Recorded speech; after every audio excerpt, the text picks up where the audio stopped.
Thomas Weather. The Rich Thomas Weather Network, brought to you by these fine sponsors. Hear Rich's forecast hourly on these Blue Water Broadcasting radio stations. Hey, good morning, everybody. On this Wednesday morning, it is the 4th day of October, a significant day in our weather history. Do you remember what happened on this particular date? We'll talk about it later on in this video. So we've been in the low 90s the last couple of days, and I think this scenario, as extended summertime continues, will be with us right on through the upcoming weekend. Rain chances minimal till perhaps early next week. I've updated the numbers for you. We'll take a look at how showers could return to our forecast. We'll look at the distant horizon, something interesting that I want to show you, a possibility down the road. And also out in the tropics in the Western Caribbean, there's nothing there yet, but I'll be watching future model runs with great interest. You'll see what I'm talking about. Well, there's the culprit right there. That upper-level ridge of high pressure sprawled across the Gulf states, responsible for summer, extended summertime rolling on.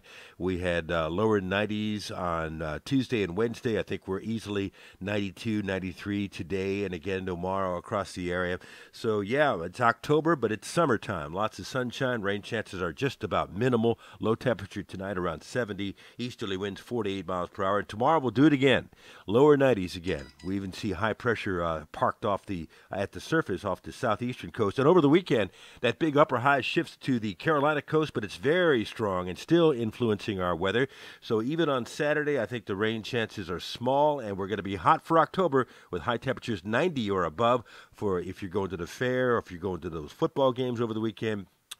Plan for some heat. Not much change Sunday. Still a very hot day with minimal rain chances. Then slightly better rain chances on Columbus Day, Monday. Maybe some widely scattered storms across the area. Many towns will get skipped, but some towns will get lucky. Spotty showers perhaps on Tuesday as well. So at least the rain chances will be a little better by then. I've got the rain chances at only 10% Friday, Saturday, Sunday. A little higher Monday, Tuesday at 20%.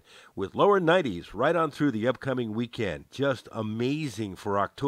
And then maybe upper 80s to around 90 early next week. Now, the GFS is still hinting that we might see a nice front somewhere around Sunday night the 14th or Monday the 15th. That's a possibility, and even the European is hinting around Sunday, October 14th, somewhere in that time zone. We could get a nice front in here. Stand by. We'll continue to watch that. Meanwhile, out in the tropics, we have Hurricane Leslie out there in the Atlantic, not bothering any land areas, but the area to watch out there in the Western Caribbean, moving towards the Yucatan, 30% chance of development. You can see that wave, that low-pressure area, moving off to the west towards the Yucatan. Then what happens after that? Well, we'll see. But right now, as we look at the satellite view, we don't see very much concentrated or organized activity out there, but there may be something over the next few days. And the European is suggesting that low pressure could develop near the Yucatan over the next several days and move northward into the Gulf of Mexico, perhaps towards the northern Gulf Coast. That's certainly interesting, of course, because we live there. The GFS scenario shows a weaker system heading more towards Mexico. It's not really picking up on it yet.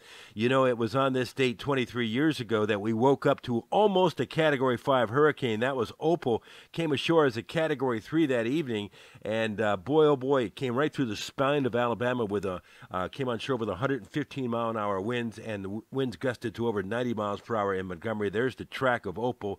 We'll be talking more about Opal tonight in our special Thursday night feature on the Alabama News Network on the news at 6 and 10 tonight. So join us. We do a feature. I do a feature every Thursday night. Yeah, so join us on TV not only tonight, but also we're live on ABC 32 and CBS 8 this morning at 5:50. Ryan and I are talking weather, and our morning crew and their morning crew interact in a very interesting way at 6:40 a.m. from the News Talk studio. I'll be live on the radio this morning from 6 to 9 on News Talk 93.1. There'll be another video first thing tomorrow morning, Friday morning at 4:45 a.m. and your forecast when you're out and about across the dial on 8 radio stations twice an hour, the Blue Water family of stations. Have a good day today. I'll see you later.